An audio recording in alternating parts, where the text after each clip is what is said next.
Mengulas isi buku sastra. Menjelaskan satu persatu hal yang dibahas dalam buku dan menilai dan memberi pendapat buku. Hal yang akan diulas dalam buku. Yang pertama, data buku. Yang kedua, inti cerita. Yang ketiga, manfaat buku. Menyebutkan tokoh-tokoh pada cerita.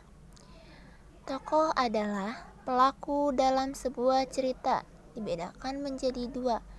Yang pertama, tokoh utama. Yang kedua, tokoh pembantu. Tokoh cerita dapat berupa manusia, tumbuhan, hewan, atau benda mati. Jika tokoh utama berwujud tumbuhan, hewan, atau benda mati, maka tokoh tersebut bertingkah laku seperti manusia. Memberi pendapat terhadap perilaku tokoh dari cerita yang dibaca. Telah dilakukan cara berikut untuk memberi pendapat terhadap pelaku tokoh. Yang pertama, membaca sesama jalan cerita. Yang kedua, memperhatikan perkataan dan perbuatan tokoh. Yang ketiga, memperhatikan gambaran di lingkungan kehidupan tokoh. Dari pemaparan materi yang sudah dijelaskan, kita bisa memberikan pendapat tentang sikap tokoh pada cerita. Saat memberikan pendapat, kita harus memperhatikan hal-hal yang di bawah ini. Yuk kita simak selanjutnya.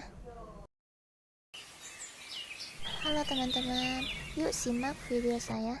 Pada suatu hari, di tengah hutan, hiduplah seekor landak kecil yang kesepian, yang bernama Laundi.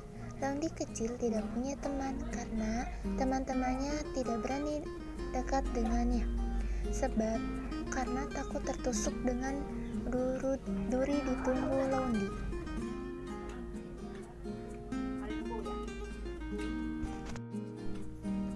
Seekor kelinci pun datang kepada Laundi. Ujar kelinci itu mengejek Laundi karena mereka semua tidak mau berteman dengan Laundi karena takut tertusuk dengan duri Laundi, dan membuat Laundi pun sedih.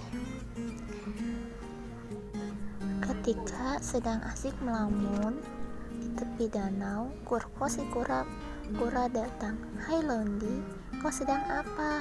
sapa Kurko. "Kau terlihat sedih." Aku baik-baik saja," ucapkan Laundi. "Kalau ada masalah, ceritalah. Aku akan mendengarkan ceritamu," ucap Kurko, si kura-kura kecil. "Jangan terlalu sedih, percayalah padaku.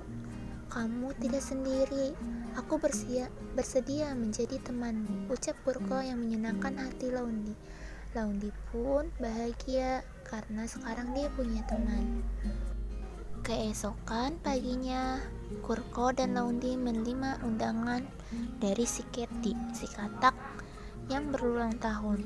"Mari kita datang ke pesta si Keti," ujuk Kurko.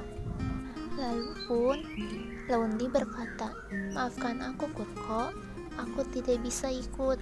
Aku takut teman-teman yang lain akan kabur saat aku datang, karena mereka akan takut tertusuk duriku," ujar Laundi pun sambil sedih. "Kamu jangan khawatir kawan, kamu tidak pergi sendiri.